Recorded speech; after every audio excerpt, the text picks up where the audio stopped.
O evangelho de domingo 23 de julho de 2017 é o de São Mateus, capítulo 13, principiando pelo versículo 24. Jesus contou outra parábola à multidão. O reino do céu é como um homem que semeou boa semente no seu campo.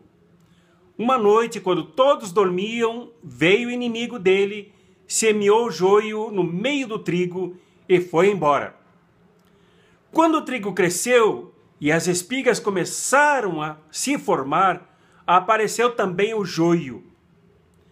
Os empregados foram procurar o dono e lhe disseram: Senhor, não semeaste boa semente no teu campo? De onde veio então o joio? O dono respondeu: Foi algum inimigo que fez isso. Os empregados lhe perguntaram: Queres que arranquemos o joio?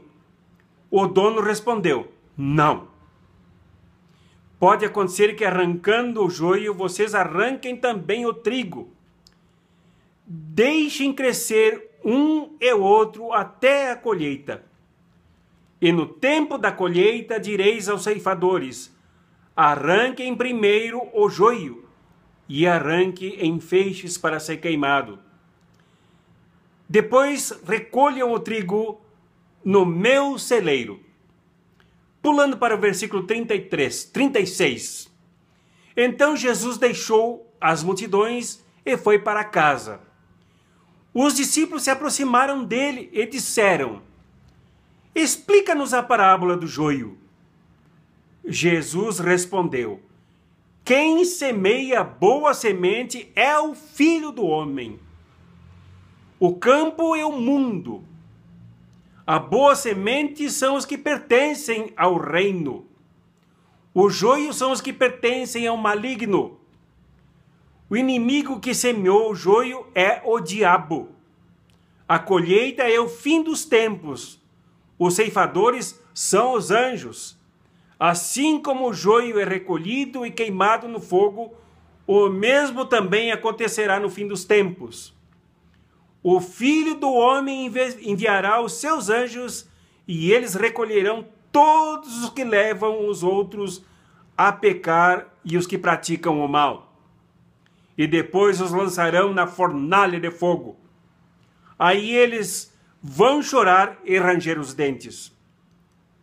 Então os justos brilharão como o sol no reino de seu Pai. Quem tem ouvidos, ouça. Este é o Evangelho. A grande questão que se levanta neste trecho de Mateus é a contundência, a luta, o conflito entre o bem e o mal. E a pergunta: da onde vem o mal? Se o bem é germinado pelo grande semeador, pelo dono das campinas, das lavouras, que é Deus. Primeiro é preciso responder uma pergunta. Essas respostas e perguntas, angústias, elas vêm do céu prontas? A mensagem do Evangelho que responde isso cai do céu pronta? Não. Esse trecho do Evangelho está em Mateus. E Mateus foi concluído aí pelos anos 85, 90, depois da era cristã. Cerca de 15 ou 20 anos de uma grande turbulência que houve em Israel e no Oriente Médio, com a destruição do Templo de Jerusalém. Foi um grande conflito. Foi tanto ou maior do que a crucificação de Jesus. Causou muita angústia, porque dezenas de rabinos, fiéis ao seu povo, morreram incendiados ou assassinados pelas espadas dos soldados. Muitos cristãos também foram perseguidos e mortos. E se formou então essa comunidade de Mateus, lá para o norte da Galileia, sul da Síria, que era composta de recém-convertidos, de gregos, ex-gregos, habitantes da Palestina e também de judeus que escaparam das perseguições e que não tinham mais orientação porque praticamente as lideranças da sua religião foram exterminadas com a destruição do Templo de Jerusalém. Então a comunidade vivia tremendos conflitos. E essa angústia que se transforma em questão se levantou na comunidade de Mateus. O que fazer com o mal que vem aqui participar da comunidade?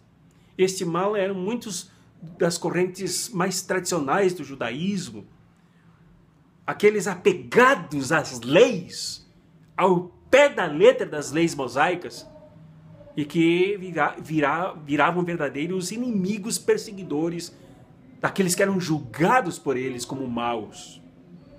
Então a comunidade de Mateus virou um antro de boataria, de juízos, de julgamentos contra as pessoas. Porque as julgava muito mal, cheias de inso, cheias de joio. Então, essa parábola foi escrita para resolver esse problema. Como catequese, como formação, para enfrentar o mal que realmente existe. Mateus é um evangelho que é predominantemente voltado para a questão da justiça, da nomia ou da anomia. Nomia no grego, o evangelho foi escrito em grego, significa exatamente justiça, coisas justas. Anomia é a negação da justiça, é a transgressão, é a iniquidade. E a partir dessa experiência angustiante no seio da sua comunidade, dividida em juízos terríveis uns contra os outros, é que nasceu essa preocupação com o mal e uma visão sobre o mundo. Tanto que a parábola é contada, atribuída a Jesus, como vendo o mundo como esse grande campo onde é semeado o trigo e onde nasce o joio. O mundo, não a comunidade, não a igreja, não uma denominação religiosa, mas o mundo inteiro. Querendo dizer que o reino que Jesus veio trazer não é para a igreja, não é para a denominação, mas é para o mundo inteiro. E segundo ponto que eu queria destacar, o primeiro foi esse, para descrever que o evangelho é escrito, como toda a Bíblia, é escrito na realidade do mundo, dos conflitos. Não é nada caído do céu, como alguns espiritualistas querem inventar por aí. Não é recado direto escrito por Deus, mas é escrito pelos homens no meio dos conflitos para resolver os problemas, mas a partir da fé. A fé evangélica, a fé cristã, como no caso de Mateus. E o segundo ponto, então, é a questão do mal e do bem. Mateus levanta essa questão que era vivenciar na sua comunidade, como eu disse no primeiro ponto, mas que também acontece no mundo, na nossa realidade cotidiana. Quando as pessoas se defrontam e muitas são manipuladas, manuseadas, controladas, dirigidas por forças tão malignas, tão maldosas, que parecem ser transcendentais, parecem ser do outro mundo, parecem ser satânicas, diabólicas, como se fossem forças controladas de fora da experiência humana, da história humana, dos conflitos sociais. Então, quando os discípulos chegam em casa com Jesus, na casa de Jesus, eles perguntam, agora explica essa parábola. E Jesus explica que o mal existe aqui mesmo na sociedade que nós vivemos. E quem arranca o trigo bom da justiça, do reino que ele veio trazer, são as pessoas injustas, as nomias, as que praticam anormalidades. Claro que na época de Mateus não se conhecia a noção de conflito de classes. Mas hoje dá para dizer, interpretando esse texto, esse evangelho, que o conflito de classes mostra que há uma classe dominante, uma classe que no passado escravizou, destruiu as pessoas. Nós no Brasil conhecemos bem a experiência da escravidão, da negritude, da destruição dos africanos do aniquilamento dos indígenas, o quanto a classe dominante pratica o mal, o quanto ela é joio e o quanto ela distribui divisões, maldades e destruição nas relações humanas, inclusive nas comunidades cristãs, nas famílias, em toda parte onde as pessoas se relacionam. O mal existe aqui mesmo. Mas a grande pergunta que os discípulos na intimidade fizeram para Jesus é: o que fazer para enfrentar o mal? Jesus primeiro respondeu que o mal existe, ele está aí. E não dá para sair por aí arrancando o joio, arrancando o inso, arrancando o mal, sem cuidarmos que isso também pode arrancar nas pessoas o próprio trigo, o próprio bem, a justiça que é semeada tanto por naturalmente como por graça dos corações dos seres humanos todos, inclusive dos maus. Como também o inso, o joio é semeado e está ali junto nas vidas dos próprios bons, dos que praticam a justiça, dos que praticam o bem, dos que vivem sob a graça. Neles também sempre há algum grãozinho, em nós sempre há um grãozinho, alguma coisa do joio. Então é preciso ter cuidado para trabalhar muito mais, semear muito mais, cultivar muito mais, arar e cuidar muito mais do trigo em nós e nos outros do que nos preocuparmos com o joio. Essa é a grande tarefa e esse é o impulso do reino que Jesus veio trazer, de nos fazer constantes semeadores, cultivadores e cuidadores das sementes do reino que ele veio trazer, da justiça que ele veio trazer nas nossas vidas e nas vidas do nosso próximo. Nunca temos como referência as maldades que vêm de cima, das elites dominantes, mas temos como referência o que as pessoas do povo de Jesus, que deveriam ser todos povo de Jesus, que praticam a justiça, que buscam se unir, que buscam a graça do amor que unifica as pessoas. O que isso pode fazer como sinal do reino de Jesus aqui e agora? Essa é a grande tarefa nossa como cristãos e como cristãs, nesta luta dos conflitos que existem hoje. Esta parábola, ela chega a ser um alerta para nós.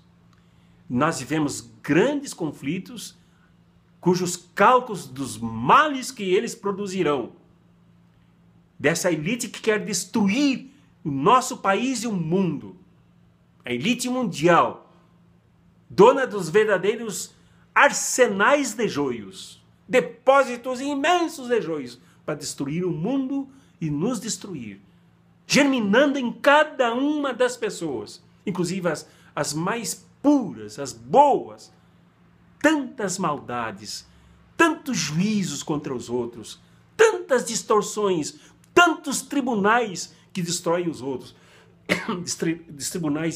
tribunais em grupos, nas relações, em que cada um é um juiz a condenar, a dar veredito e a prender, destruindo os outros.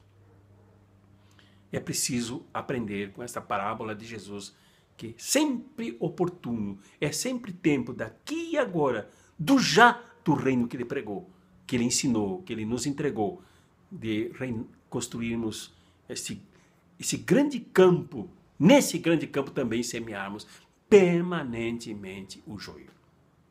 Perdão, o joio não, o trigo que alimenta, o trigo que faz bem para todos nós. E o joio a gente deixa para eliminar depois. A bênção. Que a justiça corra como um rio. Que a verdade brote em nossa terra. Que haja esperança do que é novo. Que o Senhor nos fale, enfim, da paz. Em nome do Pai, do Filho e do Espírito Santo. Amém.